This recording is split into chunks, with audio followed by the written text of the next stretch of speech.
నమస్కారం. ఘంటారావానికి స్వాగతం. ప్రధానాంశాలు. లిక్కర్ స్కామ్లో రాజకేశ్ రెడ్డిని అరెస్టు చేసిన ఈడీ. త్వరలో అసలు సూత్రధారులకు నోటీసులు ఇచ్చే అవకాశం.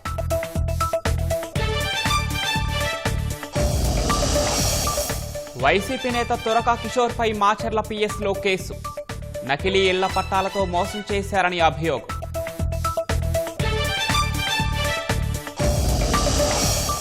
టీఎంసీకు వరుస షాక్లు. రాజ్యసభ సభ్యత్వానికి ప్రకాష్ సిక్ రాజీనామా.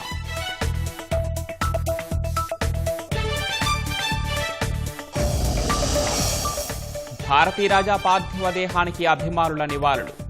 3 గంటలకు అధికార లాంఛనాలతో అంత్యక్రియలు.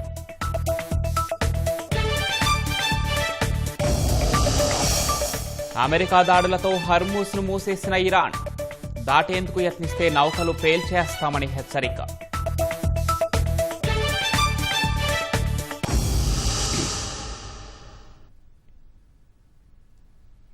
వైసీపీ హయాం నాటి మద్యం కుంభకోణం కేసులో కీలక పరిణామం చోటు చేసుకుంది. రాజకేశ్ రెడ్డిని ఈడీ అధికారులు అరెస్ట్ చేశారు.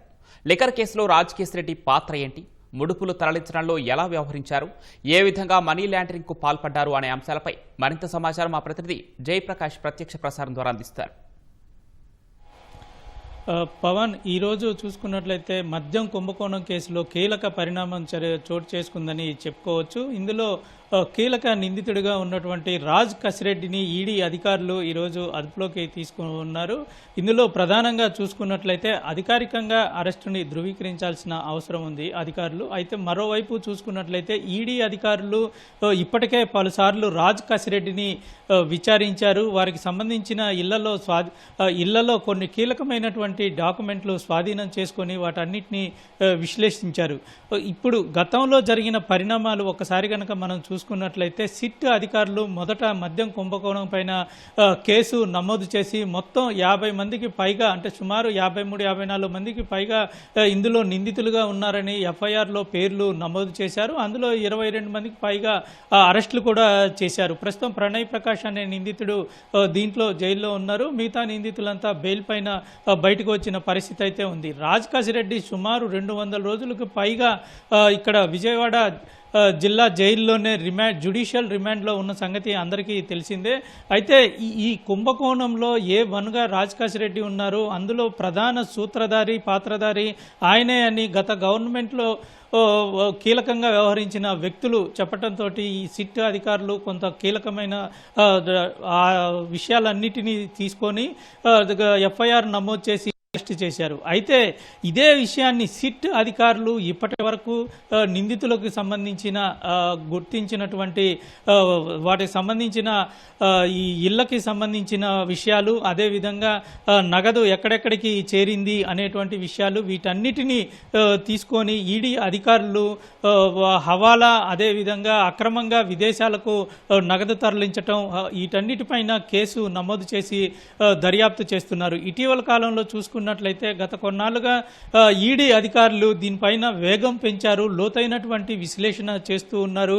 సిట్ దగ్గర ఉన్నటువంటి పూర్తి స్థాయి ఆధారాలు, వాటి నిందితులకు ప్రాపర్టీకి సంబంధించినటువంటి డాక్యుమెంట్స్, వీటన్నిటినీ స్వాధీనం చేసుకొని వాటన్నిటినీ విశ్లేషించి ప్రాథమికంగా వీటిని గుర్తించారు. హవాలా జరిగిందని, అదేవిధంగా విదేశాలకు కూడా కొన్ని బినామీ కంపెనీల పేర్లతోటి తరలించినట్లు తెలిపారు. ఇప్పుడు వరకు అరెస్ట్ అయినటువంటి నిందితుల్లోనే కొంతమంది, ఇప్పుడు అనిల్ చోక్రా 49గా ఉన్నటువంటి అనిల్ చోక్రా విషయం చూసుకున్నట్లయితే ముంబైలో ఉంటూ సుమారుగా 21 కంపెనీలకు పైగా షెల్ కంపెనీలు కేవలం మద్యం ముడుపులకు సంబంధించిన వాటికి సంబంధించి హవాలా చేయటానికి, అదేవిధంగా ఇతర మార్గాల్లో అంతిమ లబ్ధిదారునికి చేర్చేందుకు వాటిని వినియోగించాడని సిట్ అధికారులు గుర్తించి దాన్ని అరెస్ట్ చేసిన పరిస్థితి ఉంది. అదేవిధంగా ఇటు ప్రణయ్ ప్రకాష్ కానీ, అదేవిధంగా చేతన్, అతని సోదరుడు మరొకరిని అరెస్ట్ చేశారు. అరెస్ట్ చేసిన క్రమంలో అతని నుంచి బంగారపు, అంటే ముంబైలో ఉంటూ నకిలీ ఇన్వాయిస్లు తీసుకొని బంగారంలో పెట్టుబడులు పెట్టి వాటిని ఇతరుల కంపెనీలకు, అదేవిధంగా మరోవైపు వాటిని నగదుగా మార్చి ఇటు అంతిమ లబ్ధిదారునికి చేర్చారు అనే విషయాలన్నింటినీ గుర్తించారు. ఇదే విధంగా ఇటు ఇందులో కొంతమంది ఇటు అవినాష్ రెడ్డి కానివ్వండి, ఇటువంటి వ్యక్తులంతా కలిసి ఇటు షెల్ కంపెనీలు ఏర్పాటు చేసే కీలకమైనటువంటి ఏజెంట్లు, అదేవిధంగా కొంతమంది బంగారు షాపులకు సంబంధించినటువంటి వారిని కలిసి ఈ విధంగా నకిలీ తయారు చేశారని, ఇన్వాయిస్లు తయారు చేశారని గుర్తించారు. వాటిని వివరాలన్నిటినీ తీసుకొని ఇటు ఈడీ అధికారులకు అప్పగించారు. అయితే ఈడీలు ఈ విధంగా చూసినట్లయితే రాజ్ కాసిరెడ్డి ఇంట్లో గతంలో 2 సార్లు తనిఖీలు చేసింది. ఈరోజు కూడా రాజ్ కాసిరెడ్డి, అదేవిధంగా వాసుదేవరెడ్డి మాజీ బెవరేజెస్ మాజీ ఎండీగా పనిచేసినటువంటి వాసుదేవరెడ్డి సంబంధించిన ప్రాంతాల్లో కూడా ఈరోజు మరోసారి తనిఖీలు జరుగుతూ ఉన్నాయి. మొత్తం 10 చోట్ల తనిఖీలు జరుగుతున్నట్టు మనకి తెలుస్తుంది. ఇదే విధంగా ఈరోజు రాజ్ కాసిరెడ్డిని అదుపులోకి తీసుకోవటం అనేది ఇటు మొదటిసారి ఈడీ అధికారులు ఈ కేసులో ఒకళ్ళని అదుపులోకి తీసుకొని విచారిస్తూ ఉన్నారు. అరెస్ట్ చేసే అవకాశాలు ఎక్కువగా ఉన్నాయి. అయితే ఇంకా కన్ఫామ్ అధికారికంగా చేయాల్సిన అవసరం ఉంది. విచారిస్తూ ఉన్నారు. ప్రాథమికంగా వాళ్ళకి చాలా ఆధారాలు దొరికిన తరువాతే మనకి అదుపులోకి తీసుకున్నట్టు తెలుస్తుంది. చూసుకున్నట్లయితే ఈడీ అధికారులు సుమారుగా రాజ్ కాసిరెడ్డి, వాసుదేవరెడ్డిలకి సంబంధించినటువంటి 441 కోట్ల రూపాయలు మొత్తాన్ని జప్తు చేసిన పరిస్థితి ఉంది. రాజ్ కాసిరెడ్డికి సంబంధించే ఇప్పటి వరకు 270 కోట్ల రూపాయల ఆస్తులు జప్తు అయిన పరిస్థితి ఉంది. మరోవైపు ఇందులో షాబాద్, జనగామ ప్రాంతాల్లో 184 కోట్లకు సంబంధించిన విలువైన భూములు ఉన్నాయి. మరోవైపు వాసుదేవరెడ్డికి సంబంధించి 95.80 కోట్ల రూపాయలు సంబంధించిన ఆస్తులు జప్తు చేశారు ఈడీ అధికారులు. ఇంకా మిగతా వాళ్ళకు సంబంధించినవి కూడా దాంట్లో ఇంకా తనిఖీలు చేపడుతూ ఉన్నారు, పలువురిని విచారిస్తూ ఉన్నారు. దీంతోపాటు రవాణా కేసు కూడా, మద్యం రవాణా కేసు కూడా ఇటీవల నమోదు చేసిన పరిస్థితి మనకు అందరికీ తెలిసిందే. అయితే దీంట్లో సుమారుగా 3,500 కోట్ల రూపాయలు చేతులు మారాయని, అంటే అంతిమ లబ్ధిదారుడికి చేరాయని కిక్ బ్యాగుల రూపంలో తీసుకొని ప్రాథమికంగా ఇటు సిట్ అధికారులు గుర్తించారు. అదే విషయాన్ని ఈడీ అధికారులు కూడా వాటిని లోతైనటువంటి విశ్లేషణ చేస్తూ ఉన్నారు. ఇటు పలు రంగాల్లో పెట్టుబడులు పెట్టి ఒకవైపు, మరొకవైపు ఈ షెల్ కంపెనీల ద్వారా కొన్ని 100 కోట్ల రూపాయలు వాళ్ళు అంతిమ లబ్ధిదారునికి చేయటం జరిగిందనేటువంటి తెలుస్తుంది. మధ్యలో ఉన్నటువంటి వాళ్ళు ఎంతెంత కమిషన్ తీసుకున్నారు, ఏ విధంగా వాళ్ళ పాత్ర ఉంది అనే విషయాలన్నింటినీ ఈడీ విచారిస్తూ ఉంది. ఇందులో చూసుకున్నట్లయితే రాజ్ కాసిరెడ్డిని మరింత లోతుగా విచారించినట్లయితే ఖచ్చితంగా ఇంకా కొన్ని విషయాలు బయటపడే అవకాశాలు ఉన్నాయి.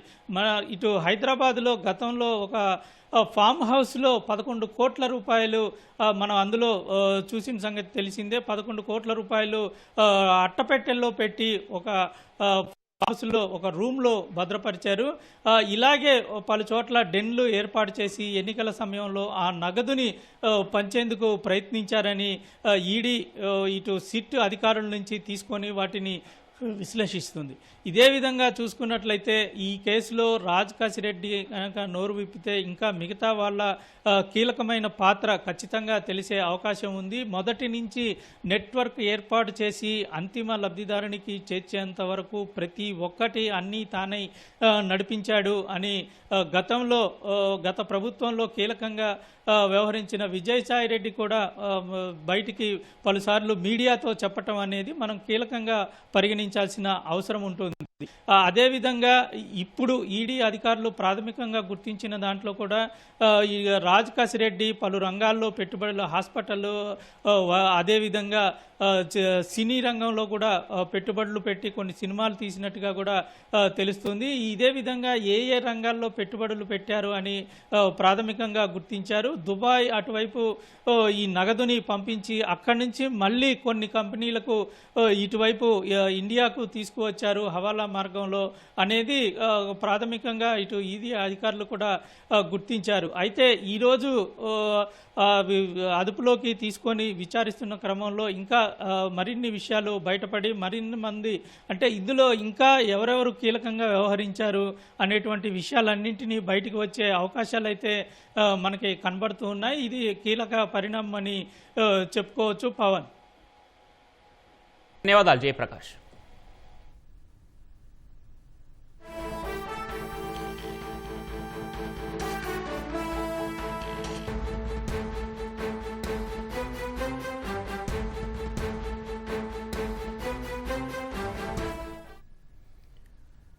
వైసీపీ హయాం నాటి మద్యం కుంభకోణం కేసులో ఎన్ఫోర్స్మెంట్ డైరెక్టరేట్ మరోసారి సోదాల పంజా విసిరింది. హైదరాబాద్లోని 10 ప్రాంతాల్లో ఈడీ అధికారులు ఏకకాలంలో తనిఖీలు చేస్తున్నారు. మద్యం కుంభకోణంలో కీలక సూత్రధారి రాజ్ కేసిరెడ్డితో పాటు మరో 6 నిందితుల ఇళ్లలో తనిఖీలు చేస్తున్నారు. వైసీపీ హయాంలో మద్యం విక్రయాల మాటున వేల కోట్లు చేతులు మారాయని ఈడీ అభియోగాలు మోపింది. హవాలా, మనీ లాండరింగ్ మార్గాల్లో మద్యం ముడుపులు తరలించినట్లు ఈడీ గుర్తించింది.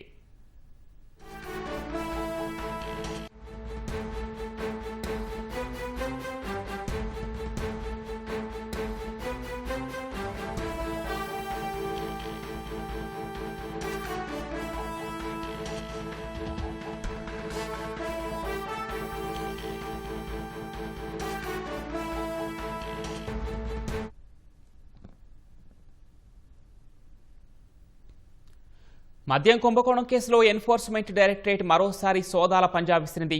హైదరాబాద్లోని 10 ప్రాంతాల్లో ఈడీ అధికారులు ఏకకాలంలో తనిఖీలు చేస్తున్నారు. దీనికి సంబంధించిన మరింత సమాచారం మా ప్రతినిధి రమేష్ అడిగి తెలుసుకుందాం. రమేష్, చెప్పండి, ఈడీ సోదాలు ఎక్కడెక్కడ జరుగుతున్నాయి? ఈ తనిఖీల్లో ఏమైనా గుర్తించారా అధికారులు?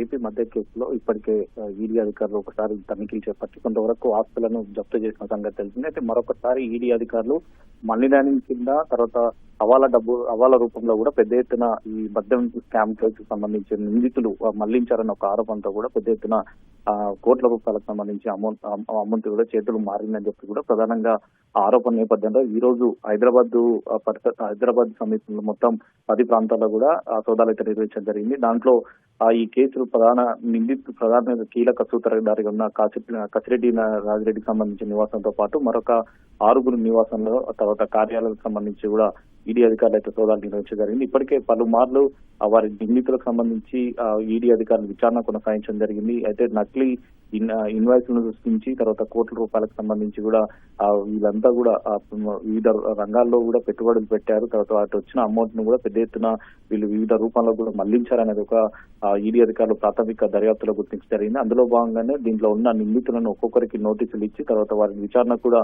హాజరు కావాలని చెప్పి కూడా గతంలో వారి విచారణకు హాజరు కావడం జరిగింది. వారు తీసుకువచ్చిన ఆధారాలతో పాటు తర్వాత సోదాల్లో వీళ్ళు సేకరించిన ఆధారాలు అన్ని కూడా సరిపోల్చుకున్న తర్వాత పెద్ద ఎత్తున కోట్ల రూపాయలకు సంబంధించి మాత్రం హవాలా, మనీ లాండరింగ్ రూపంలో కూడా పెద్ద ఎత్తున జరిగిందని చెప్పి కూడా ప్రాథమికంగా ఈడీ అధికారులు గుర్తించి జరిగింది. దీని నేపథ్యంలోనే ఈ రోజు 10 ప్రాంతాల్లో కూడా సోదాలు అయితే నిర్వహించారు. అయితే గతంలో కొంతమందిని ఇప్పటికే ఏపీ ప్రభుత్వం అరెస్ట్ చేసినప్పటికీ దాని నుంచి విలువైన సమాచారం, వారు తీసుకున్న సమాచారం మేరకు ఈ అధికారులు కూడా సేకరించడం జరిగింది. దాంట్లో పెద్ద ఎత్తున సంబంధించి కూడా అంటే చేతులు మారాయి, నగదులతో పాటు ఇటు హైదరాబాద్ చివరి ప్రాంతాలకు సంబంధించి ఆస్తులు కూడా కూడబెట్టారని దాని మీద కొన్ని కీలకమైన సమాచారం అయితే రాబట్టింది. అయితే ఈ రోజు జరిపే సోదాల్లో భాగంగా మరికొంత సమాచారం రావచ్చు అని చెప్పి కూడా అధికారులు ప్రస్తుతం అయితే భావిస్తున్నారు. దాంట్లో భాగంగానే ఇప్పటికే రాజిరెడ్డి కస్టడీకి సంబంధించి దానికి సంబంధించిన వారిలో దాంట్లో ప్రధానంగా ఉన్నారు కాబట్టి అతని నివాసంలో కూడా కొంతవరకు సమాచారం రాబట్టవచ్చు అని చెప్పి కూడా అధికారులు అయితే భావిస్తున్నారు. ప్రస్తుతం అతన్ని అదుపులో తీసుకున్నట్లు కూడా తెలుస్తుంది. మరి అదుపులో తీసుకున్నట్లయితే అతన్ని మరొకసారి లోతైన విచారణ ఈడీ అధికారులు అయితే చేయనుంది. అయితే ఈ పాలసీకి సంబంధించి మొదటి నుంచి అసలు ఈ వ్యవహారం ఇంకా ఉన్న దాని మీద కూడా క్షుణ్ణంగా ఈడీ అధికారులు దర్యాప్తులో భాగంగా వెలుగులోకి తీసే అవకాశం ఉంది. ఎందుకంటే ఏపీలకు సంబంధించి మద్యం అమ్మకాలు, విక్రయాలకు సంబంధించి కానీ ఇండెంట్లు కానీ ఫేక్ ఇండెంట్లతో రూపంలో పెద్ద ఎత్తున బ్రాండ్ల కొత్త రూపాయలను పరిచయం చేయడం, దీన్ని పెద్ద ఎత్తున నిర్వహించిన వాటిని దాని పూర్తి స్థాయిలో వివరాలు రాబట్టాలని చెప్పి కూడా ఈడీ అధికారులు ప్రస్తుతం అయితే భావిస్తున్నారు. దీంట్లోనే మనీ లాండరింగ్, హవాలా రూపంలో వివిధ ప్రాంతాలకు మళ్లించడంతో పాటు వేల కోట్ల రూపాయలు చేతులు మారాయనేది కూడా ప్రధానంగా ఆరోపణల నేపథ్యంలో కూడా కొంతవరకు సమాచారం ఈడీ అధికారులే గుర్తించడం జరిగింది. ఇప్పటికే ఒకసారి ఆస్తులకు సంబంధించి కూడా కొంతవరకు జప్తు చేయడం జరిగింది. మరి ఇప్పుడు జరిపిన సోదాల తర్వాత మరి తదుపరిగా ఈడీ అధికారులు ఎలాంటి చర్యలు తీసుకోబోతున్నారు, ఎలా ముందుకు వెళ్తున్నారు అనేది కూడా ప్రస్తుతం అయితే వేచి చూడాల్సిన అవసరం ఉంది. ధన్యవాదాలు రమేష్.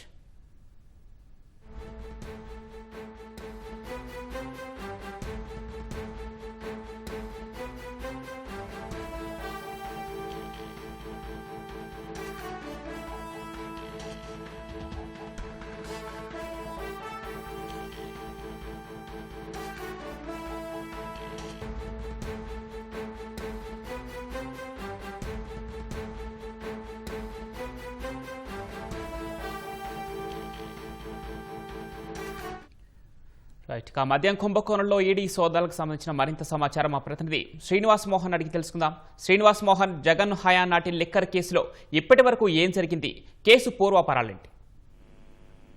పవన్, గత వైసీపీ ప్రభుత్వ హయాంలో రాష్ట్రంలో నిలువున దోచుకున్నటువంటి మద్యం కుంభకోణంకి సంబంధించిన దాంట్లో ఎన్ఫోర్స్మెంట్ డైరెక్టరేట్ తమ దర్యాప్తును ముమ్మరం చేసింది. ఇందులో కీలకమైనటువంటి వ్యక్తులకు సంబంధించినటువంటి వాళ్ళపై దాడులు విస్తృతం చేస్తోంది. అలాగే ఈ కేసును కొలిసి తీసుకొచ్చేటువంటి ప్రక్రియ కూడా వడివడిగా సాగుతోంది.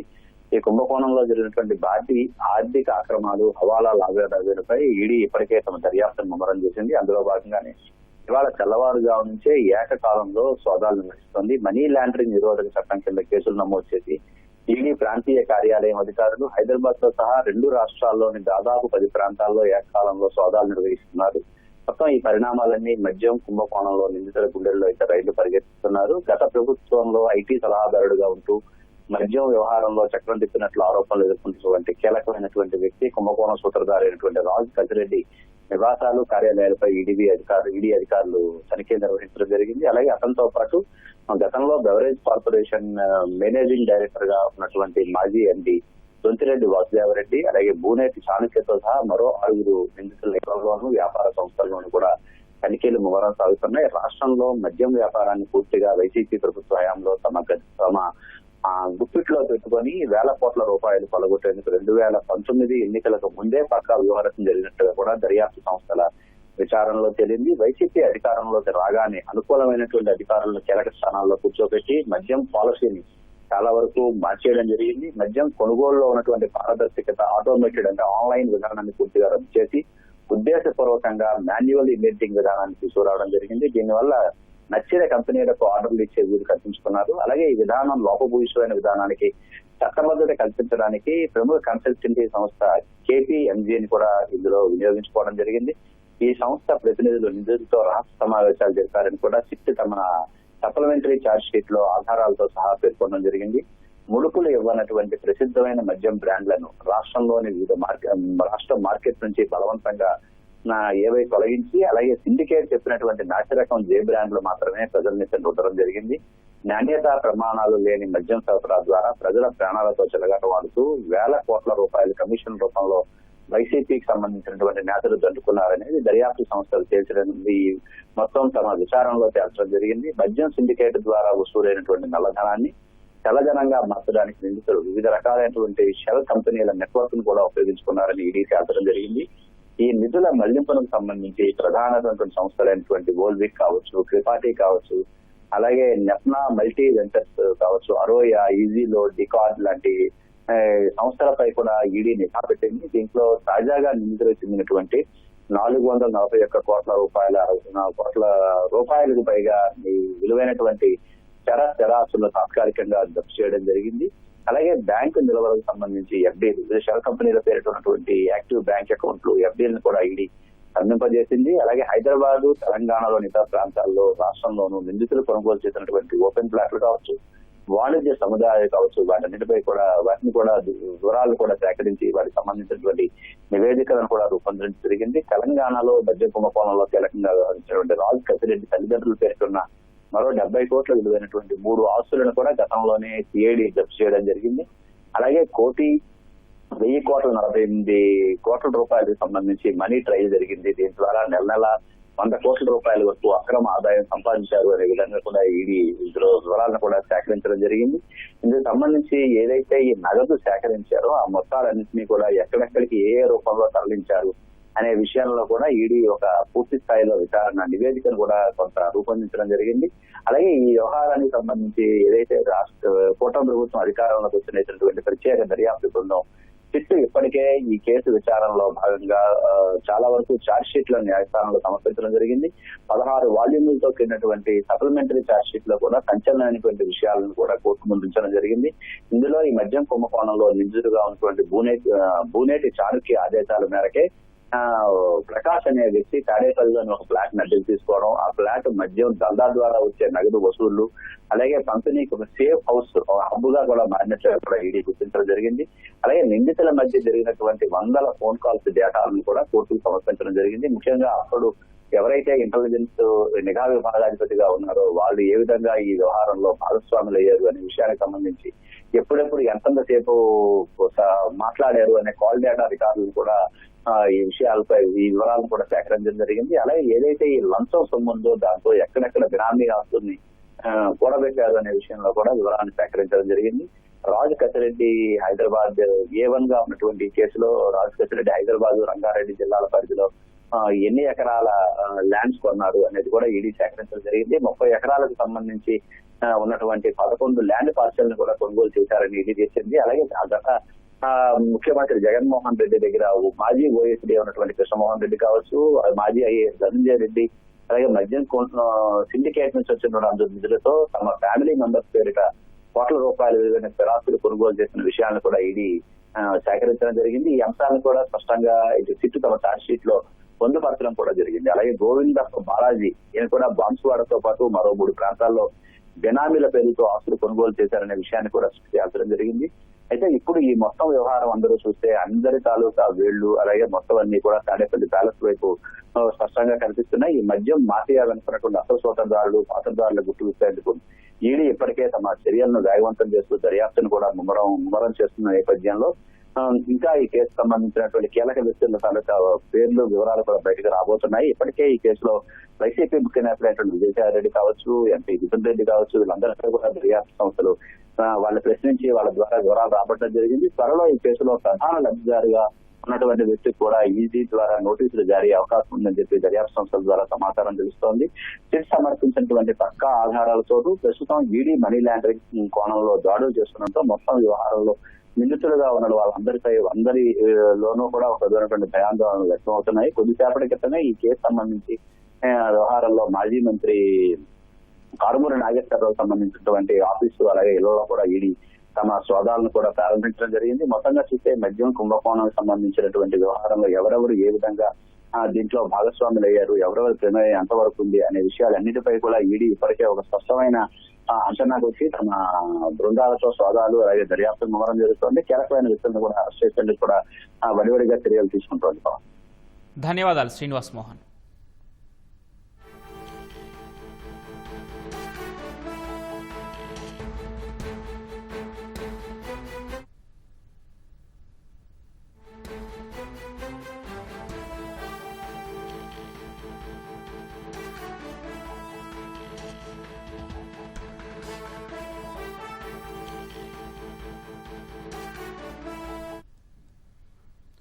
వైసీపీ హయాం నాటి మద్యం కుంభకోణం కేసులో కీలక పరిణామం చోటు చేసుకుంది.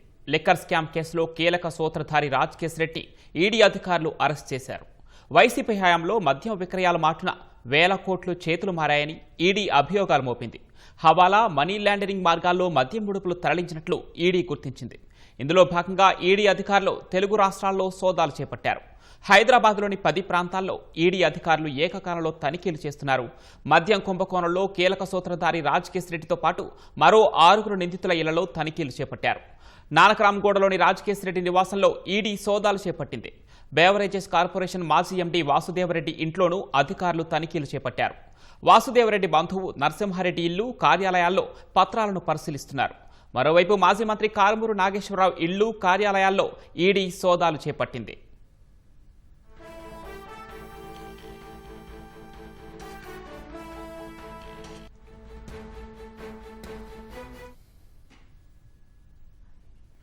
వైసీపీ హయాం నాటి మద్యం కుంభకోణం కేసులో ఉచ్చు బిగిస్తోంది. మద్యం ముడుపుల మళ్లింపుపై ఈడీ పంజా విసిరింది. హైదరాబాద్లో సోదాలు చేపట్టిన ఈడీ అధికారులు కీలక సూత్రధారి రాజ్ కేసిరెడ్డిని అరెస్ట్ చేశారు.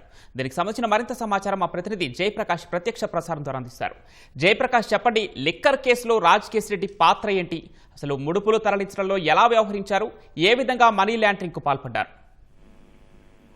పవన్, వైసీపీ హయాంలో జరిగినటువంటి మద్యం కుంభకోణంలో రాజ్ కేసిరెడ్డి కీలక పాత్రని చెప్పుకోవచ్చు. ఆ కేసులో 53 మంది సుమారుగా నిందితులుగా ఉన్నటువంటి కేసులో రాజ్ కేసిరెడ్డి A1 గా ఉన్నారంటే అతని పాత్ర ఎంత అనేది మనకి స్పష్టమవుతూ ఉంది.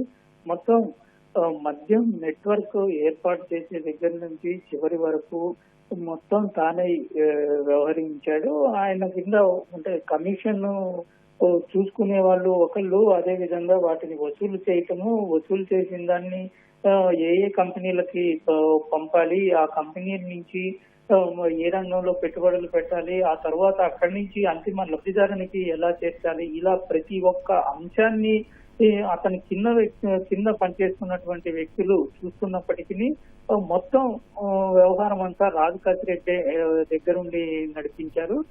ఇందులో కిక్ బ్యాగుల రూపంలో వసూలు చేసినటువంటి నగదుని ముందుగా వేరు రంగాల్లో పెట్టుబడులు పెట్టడం ఒకవైపు, సుమారుగా 20 నుంచి 25 వరకు షెల్ కంపెనీలను ఏర్పాటు చేసి ఒక ఏజెంట్ ద్వారా ఏర్పాటు చేసి అక్కడి నుంచి ఆ కంపెనీలలో ఈ నగదుని ఎప్పటికప్పుడు మార్చి చివరికి అక్కడికి అంతిమ లబ్ధిదారునికి చేరుస్తూ కీలక పాత్ర పోషించాడు.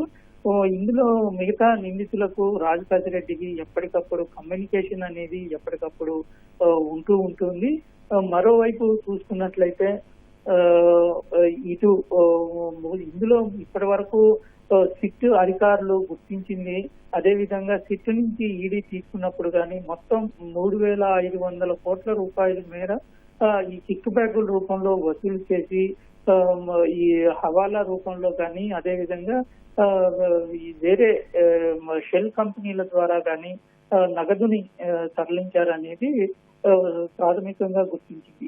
ఈ రోజు హైదరాబాద్ లో పలు చోట్ల ఇందులో కీలకంగా ఉన్నటువంటి నిందితులు ఇళ్లలో వారి నివాసాల్లో కంపెనీల్లో తనిఖీలు చేస్తూ ఉన్నారు. ఇప్పటి వరకు ఈడీ అధికారులు 2-3 సార్లు రాజు కసిరెడ్డికి సంబంధించిన కార్యాలయాలు, ఇల్లు, అదే విధంగా మిగతా ఏ రంగాల్లో అయితే పెట్టుబడులు పెట్టారో ఆ రంగానికి సంబంధించి కూడా పూర్తి స్థాయిలో విశ్లేషణ జరిపారు. కొన్ని డాక్యుమెంట్స్ కూడా స్వాధీనం చేసుకున్నారు. అనంతరం దీనికి అనుసంధానంగా ఉన్నటువంటి మరొక కేసులో కూడా ఇటు మద్యం రవాణా కేసులో కూడా తనిఖీలు చేసిన పరిస్థితి ఉంది. ఇటు ఈ కేసులో చూసుకున్నట్లయితే ఇటు వాసుదేవరెడ్డి మాజీ బేవరేజెస్ మాజీ ఎండీగా ఉన్నటువంటి వాసుదేవరెడ్డి, అదే విధంగా మిథున్ రెడ్డికి సంబంధించినటువంటి కంపెనీలో కూడా లావాదేవీలు కొన్ని జరిగాయని, దానికి సంబంధించి వివరాల కోసం గతంలో ఒకసారి వాటిని కూడా ఈడీ అధికారులు పరిశీలించిన పరిస్థితి మనకి తెలుస్తుంది. సుమారు 5 కోట్లకి సంబంధించిన లావాదేవీల పైన అనుమానాస్పదంగా ఉంది. ఈ నగదు ఎక్కడిది అనే విషయాలన్నింటినీ గతంలో సిట్టు ప్రశ్నించింది. తర్వాత ఈడీ కూడా వాటిపైన ఆరా తీసింది. ఇప్పటి వరకు సిట్టు గుర్తించిన నిందితులకు సంబంధించిన ఆస్తులను గుర్తించినవన్నీ ఇటు ఈడీ తీసుకొని, ఈడీ తనకంటూ ఒక ప్రత్యేకమైనటువంటి దర్యాప్తు విధానం ఈడీకి ఉంటుంది. ఎందుకంటే ఈడీ ఈ ఆర్థిక లావాదేవీల్లో దేశవ్యాప్తంగా అత్యుత్తమమైనటువంటి దర్యాప్తు చేసే విధానాన్ని ఎంచుకుంటున్న నేపథ్యంలో విదేశాలకు ఏ విధంగా తరలిస్తారు, ప్రస్తుతం లేటెస్ట్ గా వీళ్ళు అవలంబిస్తున్నటువంటి సాంకేతిక పరిజ్ఞానం ఎలా ఉంటుంది, వాటన్నిటినీ అంచనా వేసి వాటికి తగ్గట్టుగానే వాళ్ళ దర్యాప్తు కూడా చేస్తూ ఉంది. దానికి సంబంధించి ఆధారాలు కూడా సేకరిస్తూ ఉంది. ఇప్పటి వరకు నిందితులకి సంబంధించి ఇటు వాసుదేవరెడ్డి, అదేవిధంగా రాజు కసిరెడ్డికి సంబంధించినటువంటి కొన్ని ఆస్తుల్ని, అంటే ఇద్దరి కలిపి సుమారుగా 440 కోట్ల రూపాయల మేర ఆస్తుల్ని సీజ్ చేశారు. వాటికి సంబంధించి అందులో కొంత ప్రాపర్టీ, బ్యాంకుల్లో ఉన్నటువంటి నగదు, ఇవన్నీ కలిపి సీజ్ చేశారు. మరోసారి రాజు కసిరెడ్డి ఈ ఇంట్లో ఈ రోజు తనిఖీలు జరుగుతూ ఉన్నాయి. ఈ రోజు రాజు కసిరెడ్డిని అదుపులోకి ఈడీ అధికారులు తీసుకున్నారు.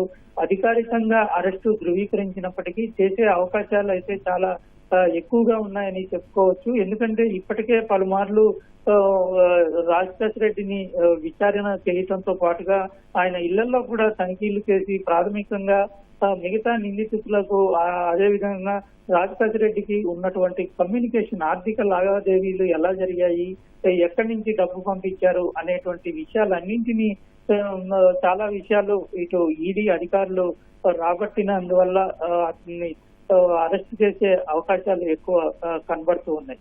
మరోవైపు ఇటు నగదు తరలింపులో కీలకంగా వ్యవహరించినటువంటి ఇటు చెవిరెడ్డి భాస్కర్ రెడ్డి చూసుకున్నట్లయితే ఆయనకి రాజు కసిరెడ్డికి ఉన్న సంబంధాలు, వాళ్ళ కంపెనీలో ఏ విధంగా పెట్టుబడులు పెట్టారు, ఆ కంపెనీ నుంచి ల్యాండ్స్ ఏ విధంగా కొన్నారు, అటువంటివన్నీ ఇటీవల ఈడీ అధికారులు ఆరా తీశారు. తనిఖీలు కూడా ఆ కార్యాలయాల్లో చేసిన పరిస్థితి ఉంది. ఇటీవల చూసుకున్నట్లయితే హైదరాబాద్ లో చెవిరెడ్డి భాస్కర్ రెడ్డి కుమారులు వెళ్లి అక్కడ విచారణ ఎదుర్కొన్న పరిస్థితి కనబడుతూ ఉంది. ఇదే విధంగా ఇందులో ఉన్నటువంటి నిందితుల్ని ఇప్పటికే ఈడీ అధికారులు విచారణ చేపట్టి వాళ్ళకి ఎక్కడి నుంచి వచ్చింది, ఎవరెవరు ఏ ఆదేశాలు జారీ చేశారు అనేటువంటి విషయాలన్నింటినీ ఈడీ అధికారులు ఇప్పటికే తీసుకున్న నేపథ్యంలో రాజ్ కసిరెడ్డి ఇందులో కీలకంగా ఉన్న క్రమంలోనే ముందుగా అతన్ని అదుపులోకి తీసుకొని విచారిస్తే మిగతా విషయాలు బయటపడే అవకాశం ఉన్నందున ఖచ్చితంగా తీసుకునే అవకాశాలు ఎక్కువ కనబడుతూ ఉన్నాయి. మొత్తం మీద ఈడీ ఇది మొదటి స్టెప్ అని చెప్పుకోవచ్చు ఈ కేసులో. ఎందుకంటే ఇప్పటి వరకు వాటికి నిందితులకు సంబంధించినటువంటి ఆస్తులు ఎక్కడెక్కడ ఉన్నాయి, ఎలా చేశారు, అదే విధంగా వాళ్ళకు సంబంధించిన డాక్యుమెంట్స్ వీటన్నిటినీ తీసుకోవటం, విచారణకు రమ్మని పిలిచి విచారించిన తర్వాత వారి నుంచి స్టేట్మెంట్లు తీసుకొని పంపించడం జరిగింది.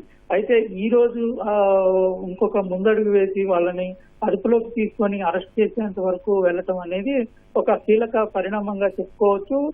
దాని తర్వాత ఇంకా మిగతా కీలకమైనటువంటి వ్యక్తులు ఎవరెవరు ఉన్నారు, ఆర్థిక లావాదేవీల్లో ముఖ్యంగా ఎవరెవరు ఏ పాత్ర పోషించారు అనేది ఈడీ మరోసారి విచారణ చేసిన తర్వాత మిగతా వాళ్ళని కూడా అదుపులోకి తీసుకునే అవకాశాలు ఇక్కడ కనబడుతూ ఉన్నాయి.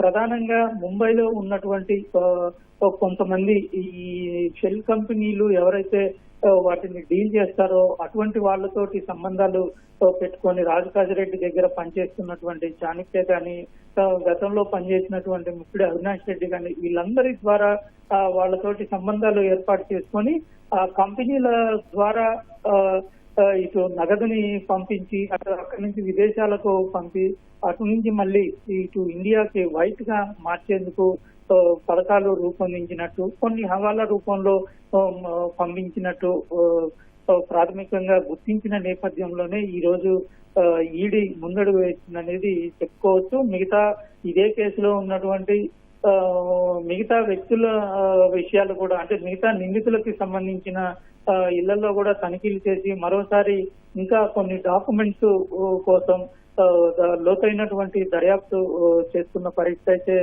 ఉంది. దీనికి అనుసంధానంగా చేసినటువంటి మద్యం రవాణా కేసు, అంటే డిపోల నుంచి ఇటు వైన్ షాపుల వరకు తరలించేందుకు, మద్యాన్ని తరలించేందుకు దానికి కూడా ఒక స్కామ్ జరిగింది, కోట్ల రూపాయలు చేతులు మారాయి అనేటువంటి విషయాన్ని గుర్తించిన నేపథ్యంలో వాటికి సంబంధించి కూడా ఆరా తీస్తున్నట్టు మనకి తెలుస్తుంది. మొత్తం మీద ఈ రోజు ఈ స్టెప్ తోటి అదుపులోకి రాజ్ కాసిరెడ్డిని అదుపులోకి తీసుకొని విచారిస్తున్న స్టెప్ తోటి మిగతా వాళ్ళు కూడా మిగతా వాళ్ళ విషయాలు కూడా బయటికి వచ్చే, మిగతా నిందితులకు సంబంధించి వాళ్ళు చేసే వాళ్ళ పాత్రల గురించి మరిన్ని విషయాలతోటి బయటకు వచ్చే అవకాశాలు కూడా ఉన్నాయి. పవన్, ధన్యవాదాలు జయప్రకాష్.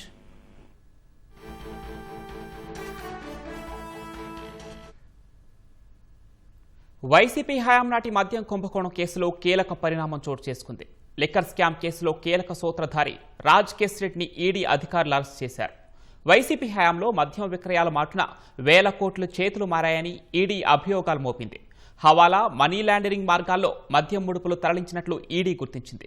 ఇందులో భాగంగా ఈడీ అధికారులు తెలుగు రాష్ట్రాల్లో సోదాలు చేపట్టారు. హైదరాబాద్లోని 10 ప్రాంతాల్లో ఈడీ అధికారులు ఏకకాలంలో తనిఖీలు చేస్తున్నారు. మద్యం కుంభకోణంలో కీలక సూత్రధారి రాజ్ కేసిరెడ్డితో పాటు మరో 6 నిందితుల ఇళ్లలో తనిఖీలు చేపట్టారు. నానక్రామ్గూడలోని రాజ్ కేసిరెడ్డి నివాసంలో ఈడీ సోదాలు చేపట్టింది. బేవరేజెస్ కార్పొరేషన్ మాజీ ఎండీ వాసుదేవరెడ్డి ఇంట్లోనూ అధికారులు తనిఖీలు చేస్తున్నారు. వాసుదేవరెడ్డి బంధువు నరసింహారెడ్డి ఇల్లు, కార్యాలయాల్లో పత్రాలు పరిశీలిస్తున్నారు. మరోవైపు మాజీ మంత్రి కారుమూరి నాగేశ్వరరావు ఇళ్లు, కార్యాలయాల్లో ఈడీ సోదాలు చేపట్టింది.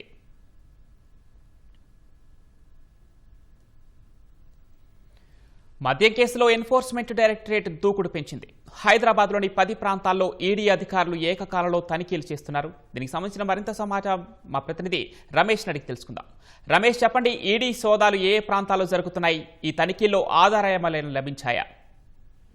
ఏపీ మద్యం కేసుకు సంబంధించి ఈడీ అధికారులు దర్యాప్తు వేగవంతం చేయడం జరిగింది. ఇప్పటికే ఒకసారి సోదాలు నిర్వహించి వాటికి సంబంధించిన నిందితులను కూడా ప్రశ్నించడం జరిగింది. దాంట్లో కొంతవరకు వారి ఆస్తులకు సంబంధించి కూడా జప్తు చేయడం జరిగింది. అయినప్పటికీ మరొకసారి వారు ఇచ్చిన సమాచారంతో పాటు వీళ్ళు సేకరించిన ఈడీ అధికారులు సేకరించిన సమాచారంతో కూడా ఈ రోజు ఏకకాలంలో హైదరాబాద్ లో మొత్తం 10 ప్రాంతాల్లో కూడా ఈ సోదాలు అయితే నిర్వహించడం జరిగింది. సోదాలో భాగంగా కొంతవరకు సమాచారాన్ని ఇప్పటికే సేకరించిన ఈడీ అధికారులు దాని నుంచి కొంతవరకు వాటికి సంబంధించి వివరాలు కూడా సేకరించే ప్రయత్నంలో ప్రస్తుతం అయితే కొనసాగిస్తున్నారు. అందులో భాగంగానే హైదరాబాద్ నానక్రామ్గూడలోని ఈ కేసులో ప్రధాన నిందితుడిగా ఉన్న రాజిరెడ్డి కసిరెడ్డి నివాసంలో తనిఖీలు నిర్వహించడం జరుగుతుంది. మరొక పక్క మరో 6 నిందితుల్లో దాంట్లో ఏపీ SBICL ఎండీగా ఉన్న వాసుదేవరెడ్డి పైన బేరాజుకు సంబంధించిన కంపెనీ చైర్మన్ గా పనిచేయడం జరిగింది. అప్పుడు ఆయన నివాసంలో కూడా ఈడీ అధికారుల సోదాలు నిర్వహిస్తున్నారు. ప్రస్తుతం ఇంకొక కోకపెట్టు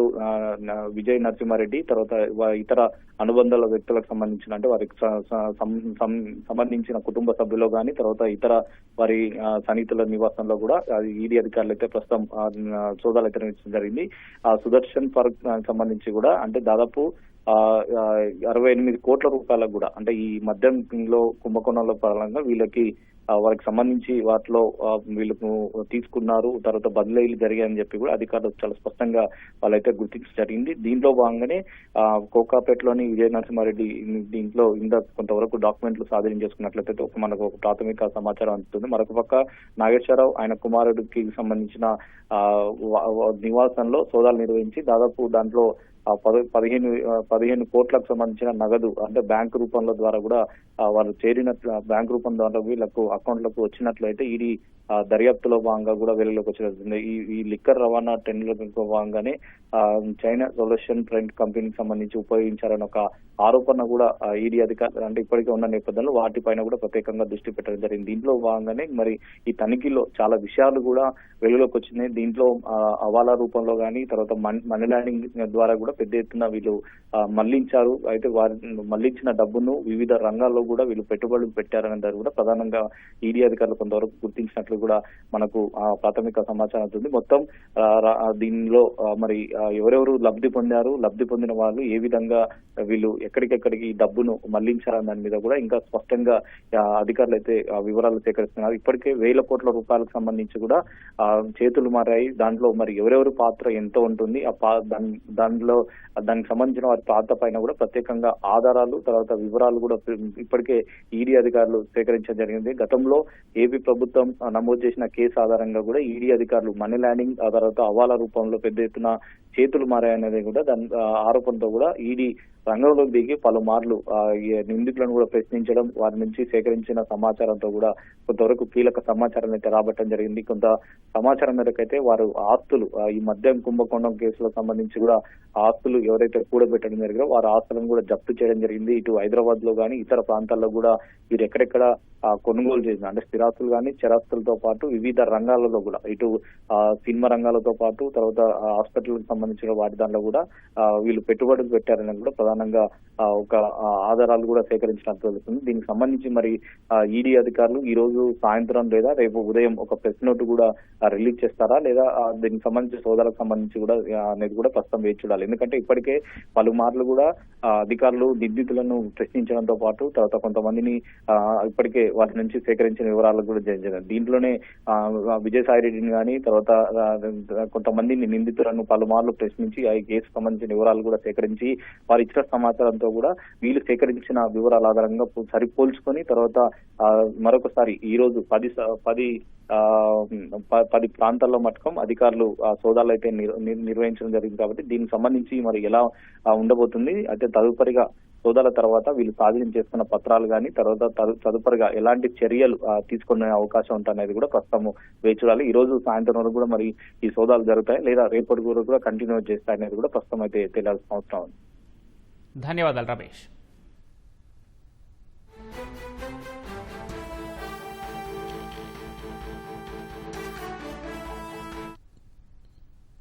వైసీపీ క్రిమినల్ లీడర్ మాచర్ల మాజీ మున్సిపల్ చైర్మన్ తురకా కిషోర్పై మరో కేసు నమోదైంది. తురకా కిషోర్ 4.5 లక్షల డబ్బు తీసుకుని నకిలీ ఇంటి పట్టా ఇచ్చారంటూ మాచర్ల నెహ్రూ నగర్కు చెందిన విజయాబాయి శ్రీను నాయక్ ఆరోపించారు. 2019లో రింగు రోడ్డు సమీపంలోని గ్యాస్ గోదాం ఎదురుగా ఉన్న ప్రభుత్వ భూమికి తన సమీప బంధువు చల్లా శివ ద్వారా తురకా కిషోర్ నకిలీ పట్టా ఇచ్చి మోసం చేశారంటూ గతంలో ఎమ్మెల్యే జోలకంటి బ్రహ్మారెడ్డికి ఫిర్యాదు చేశారు. ఎమ్మెల్యే ఆదేశాల మేరకు ఈ వ్యవహారంపై రెవెన్యూ అధికారులు విచారణ జరిపారు. మోసం చేసింది నిజమేనని తేలడంతో మాచర్ల స్టేషన్లో తురకా కిషోర్ అతని బంధువు మీద కేసు నమోదైంది. వైసీపీ అధికారంలో ఉండగా టీడీపీ నేతలపై తురకా కిషోర్ సెంట్రింగ్ కర్రతో దాడి చేయటం అప్పట్లో సంచలనమైంది. ఇదే అంశానికి సంబంధించిన మరింత సమాచారం మా ప్రతినిధి వీరాంజనేయులు అడిగి తెలుసుకుందాం. వీరాంజనేయులు, తురకా కిషోర్ పై కేసు వివరాలేంటి? పవన్, పల్నాడు జిల్లా మాచర్ల వైకాపా నేత, మాచర్ల మాజీ మున్సిపల్ చైర్మన్ అయినటువంటి తురకా కిషోర్ పై మరో కేసు నమోదైంది. గత వైకాపా ప్రభుత్వంలో అధికారం ఉన్నప్పుడు తురకా కిషోర్ అనేక దౌర్జన్యాలకు, అనేక అవినీతి అక్రమాలకు పాల్పడ్డాడు. అప్పట్లోనే తురకా కిషోర్ పై అనేక తీవ్రమైన ఆరోపణలు వెలువెత్తాయి. అయితే ఎప్పుడైతే కూటమి ప్రభుత్వం తిరిగి అధికారంలోకి వచ్చిందో అప్పటి నుంచి కూడా తురకా కిషోర్ బాధితులు ఎవరైతే ఉన్నారో వాళ్ళంతా కూడా క్రమంగా అధికారుల్ని, పోలీసుల్ని ఆశ్రయించడం జరిగింది. ఈ నేపథ్యంలోనే గత చూసినట్టయితే ఈ 2 ఏళ్ల కాలంలో తురకా కిషోర్ పై అనేక కేసులు నమోదయ్యి ఉన్నాయి. ఈ రోజు తాజాగా మరో కేసు వెలుగులోకి వచ్చింది. ఈ వైకాపా నేత ఎవరైతే ఉన్నారో మాచర్ల మాజీ మున్సిపల్ చైర్మన్ తురకా కిషోర్ స్థానికంగా ఉన్నటువంటి నెహ్రూ నగర్కి చెందినటువంటి విజయాబాయి శ్రీను నాయకుల దగ్గర నుంచి 4.5 లక్షల రూపాయలు తీసుకొని వారికి మాచర్ల పట్టణంలో రింగ్ రోడ్ సమీపంలో ఉన్నటువంటి ప్రభుత్వ భూమిని నకిలీ పట్టాలతో ఇచ్చేందుకు ఒప్పందం చేసుకుని వాళ్ళ దగ్గర డబ్బులు తీసుకున్నాడు. అయితే ఆ తర్వాత వాళ్ళు అది నకిలీ పట్టా అని తెలియడంతో పలుమార్లు తురకా కిషోర్ దగ్గరికి వెళ్ళి తమ డబ్బు తమకు తిరిగి ఇవ్వాలని చెప్పి కూడా అడగడం జరిగింది. అయితే తురకా కిషోర్ వాళ్ళకి సరైన సమాధానం చెప్పకుండా వాళ్ళని బెదిరిస్తూ భయపెట్టుతూ పెట్టడం కూడా జరిగింది. అయితే దీని మీద ఇటీవలే వారి ఇరువురు కూడా ఎవరైతే బాధితులు ఉన్నారో వారు స్థానిక ఎమ్మెల్యే అటువంటి జోలకంటి బ్రహ్మారెడ్డి దగ్గరికి వెళ్లి తాముని తురకా కిషోర్ ఏ విధంగా మోసం చేశారనే విషయాన్ని సాక్ష్యాధారాలతో చూపించి తమకు న్యాయం చేయాలని చెప్పి పెట్టుకోవడం జరిగింది. దాంతో స్థానిక ఎమ్మెల్యే అటువంటి జోలకంటి బ్రహ్మారెడ్డి అటు రెవెన్యూ సిబ్బందిని, పోలీసు అధికారులను కూడా ఈ యొక్క మోసానికి సంబంధించిన విషయంపై విచారణ జరిపి వాస్తవాలు తెలుసుకొని తదుపరి చర్యలు చేపట్టాలని కూడా ఆదేశించారు. అయితే అటు రెవెన్యూ సిబ్బంది, పోలీసులు ఇరువురు కూడా ఈ ఫిర్యాదును తీసుకొని వాస్తవాలను విచారించగా అందులో తురకా కిషోర్ తన బంధువైనటువంటి వ్యక్తితో కలిసి ఈ ప్రభుత్వ భూమిని నకిలీ పట్టాలు సృష్టించి వాటిని వీళ్ళకి ఎవరైతే బాధితులు ఉన్నారో విజయాబాయి శ్రీను నాయకుడికి ఇవ్వడం జరిగిందని విచారణలో తేలింది. దీంతో తురకా కిషోర్ తో పాటు అతని బంధువైనటువంటి వ్యక్తిపైన ఇద్దరిపైన కూడా మాచర్ల పట్టణ పోలీసులు అయితే కేసు నమోదు చేశారు. పవన్, ధన్యవాదాలు వీరాంజనేయులు.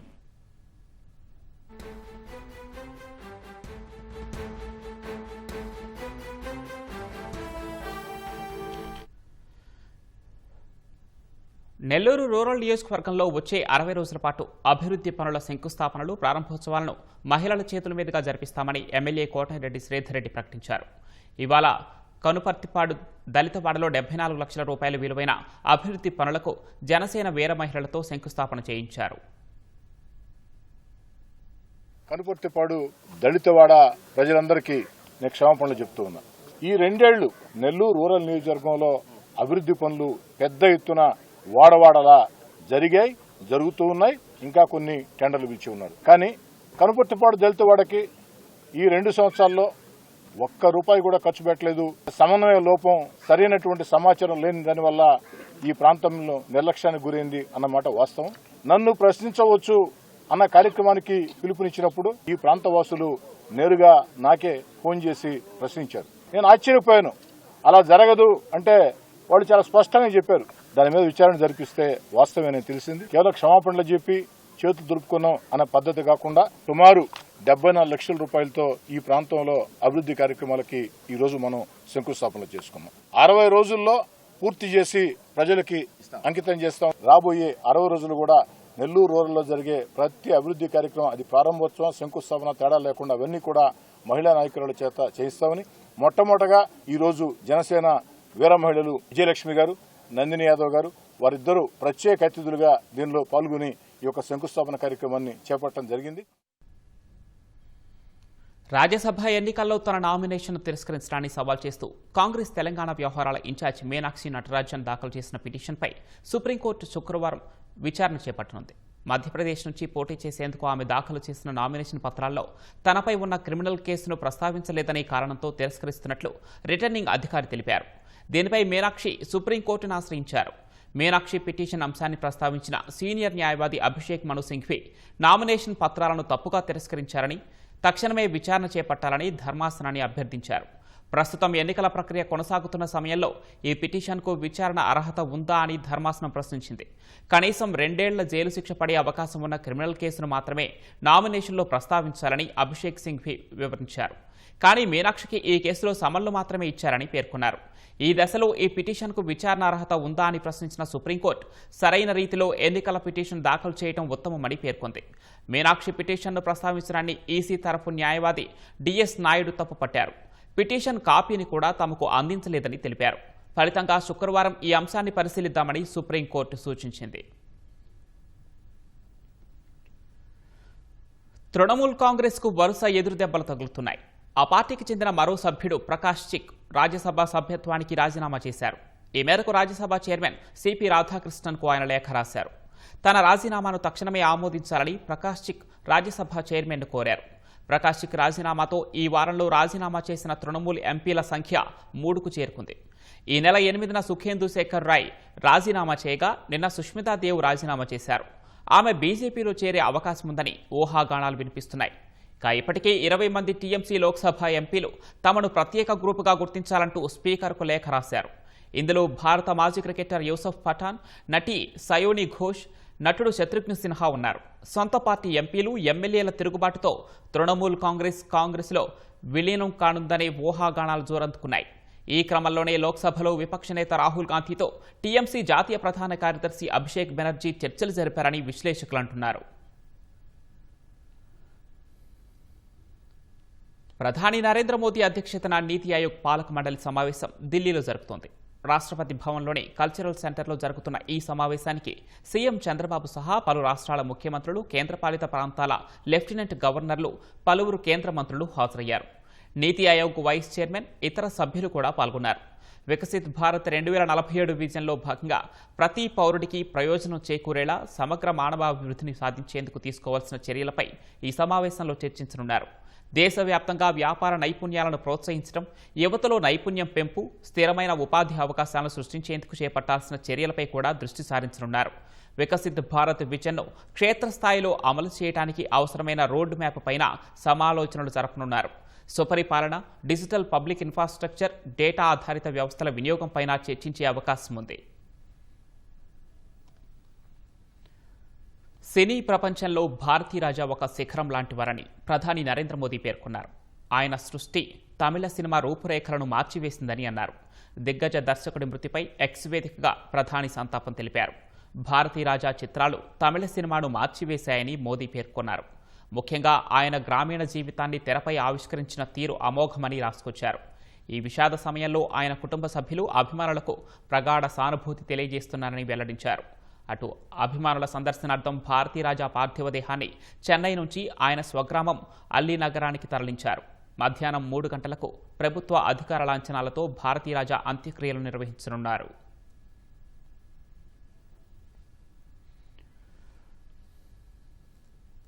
కేరళలో మరోసారి నిఫా వైరస్ కలకలం సృష్టిస్తోంది.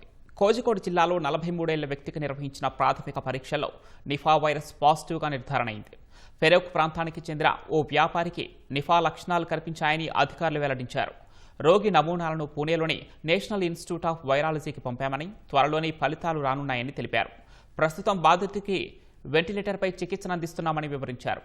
బాధితుడితో సన్నిహితంగా ఉన్న వారిని గుర్తించి ఐసోలేషన్లో ఉంచారు. రోగి చిన్న తరహా వ్యాపారం చేస్తుంటాడని కేరళ ఆరోగ్య శాఖ మంత్రి కె మురళీధరన్ తెలిపారు. ఇటీవల ఒక గోదామును అద్దెకు తీసుకుని అతడు శుభ్రం చేశాడని చెప్పారు. ఆ సమయంలోనే గబ్బిలాల ద్వారా అతనికి ఇన్ఫెక్షన్ సోకి ఉంటుందని అనుమానిస్తున్నట్లు ఆయన వెల్లడించారు. ప్రజలు ఆందోళన చెందాల్సిన అవసరం లేదని, ప్రభుత్వం అన్ని చర్యలు తీసుకుంటోందని మంత్రి తెలిపారు. 2018 నుంచి కేరళలో పలుమార్లు ఈ వైరస్ వ్యాపించింది. విజయవాడలో కురిసిన భారీ వర్షానికి సిపిఐ నాయకుడు శీలం అంజిరెడ్డి ఇంటిపై కొండచర్యలు విరిగిపడి ఆస్తి నష్టం సంభవించింది. ప్రమాదం జరిగిన ప్రాంతంలో శిథిలాలను తక్షణమే తొలగించి బాధితుడి కుటుంబానికి ఆర్థిక సహాయం అందించాలని నగర కార్యదర్శి సిపిఐ కోటేశ్వరరావు అధికారులను కోరారు. భవిష్యత్తులో ప్రాణ ఆస్తి నష్టాలు జరగకుండా కొండ ప్రాంతాల్లో ముందస్తు చర్యలు తీసుకోవాలని డిమాండ్ చేశారు.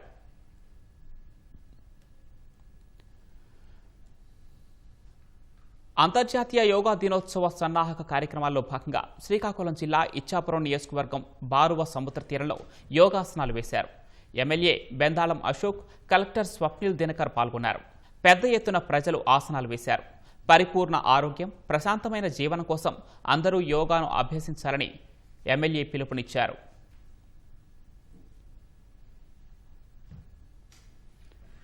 విశాఖ ఉక్కు కర్మాగారాన్ని వరుస ప్రమాదాలు వెంటాడుతున్నాయి. ఇటీవల జరిగిన 2 ప్రమాదాలు మరొక ముందే ఇవాళ మరో ప్రమాదం జరిగింది. SMS-1 టీపీబీలోని ల్యాడిల్కు రంధ్రం పడి స్టీల్ మెటల్ నేలపాలైంది. ఉదయం 6:30 గంటల సమయంలో ఈ ప్రమాదం జరిగింది. అదృష్టవశాత్తు ఎవరికీ ఎలాంటి ప్రాణనష్టం జరగలేదు. నిన్న SMS-2లోని ల్యాండిల్ నుంచి ఉక్కు ద్రవం నేలపాలైంది. సోమవారం కూడా ల్యాడిల్ పేలి కార్మికులను పొట్టన పెట్టుకుంది.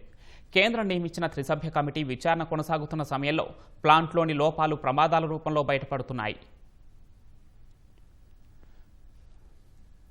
విశాఖ స్టీల్ ప్లాంట్లో 9 మంది ప్రాణాలు కోల్పోవడానికి కారణమైన SMS-1, మిషన్-2, SMS-2 ఏరియాను కేంద్రం నియమించిన త్రిసభ్య కమిటీ పరిశీలించింది. ప్రమాదానికి కారణమైన ల్యాడిల్ను కమిటీలోని సభ్యులు పరిశీలించారు. దిమ్మల తయారీ కోసం ఉక్కును మరింత ద్రవ రూపంలో తెచ్చేందుకు ఆక్సిజన్ వినియోగిస్తారు. ఈ సమయంలోనే ద్రవపు ఉక్కులో వాయువులు విస్ఫోటం వల్ల పేలుడు జరిగిందని విచారణ కమిటీ ప్రాథమిక అంచనా వేసింది. ఆక్సిజన్ పంపినప్పుడు ద్రవపు ఇనుములు కార్బన్, మాంగనీసు, సిలికాన్ పదార్థాలను తెట్టుగా మార్చి బయటకు తెస్తుంది. ఆ ప్రక్రియలో ఎంటర్పేటెడ్ గ్యాస్ ప్రాసెస్ పేలుడికి కారణమని అంచనా వేసినట్లు తెలుస్తోంది. విజయవాడలో వర్షానికి రహదారులు జలమయమయ్యాయి. బెంజ్ సర్కిల్, నిర్మలా కాన్వెంట్ కూడలిలో నీరు నిలిచి ప్రయాణికులు అవస్థలు పడుతున్నారు. లోతట్టు కాలనీలో రహదారులపై నీరు నిలిచింది.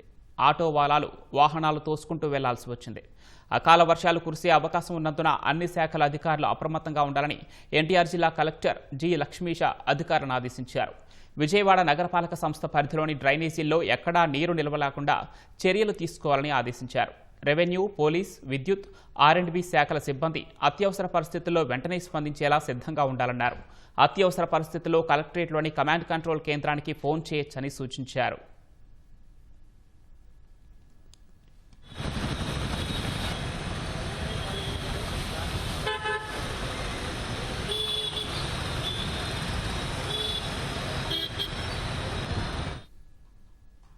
కాకినాడ జిల్లాలో 2 ఏళ్ల చిన్నారి మిస్సింగ్ మిస్టరీ వేయటం లేదు. డ్రోన్లతో జల్లెడ పట్టినా ఆచూకీ దొరకలేదు. చిన్నారి జ్ఞానేశ్వరి అదృశ్యమైనప్పుడు పాప వెంట వెళ్లి తిరిగొచ్చిన శునకమే ఇప్పుడు కీలకంగా మారింది. కుక్కకు GPS ట్రాకర్ అమర్చి జ్ఞానేశ్వరి జాడను వెతికే పనిలో పోలీసులు నిమగ్నమయ్యారు. GPS ట్రాకర్తో కుక్కని వదిలి దాన్ని అనుసరించాలని పోలీసులు భావిస్తున్నారు. అలాగైనా కొండ, తోట ప్రాంతాలలో ఎక్కడైనా చిన్నారి ఆచూకీ లభ్యం కావచ్చని ఆశాభావంలో ఉన్నారు. మరోవైపు కిడ్నాప్ కోణంలోనూ చురుగ్గా దర్యాప్తు జరుగుతోంది.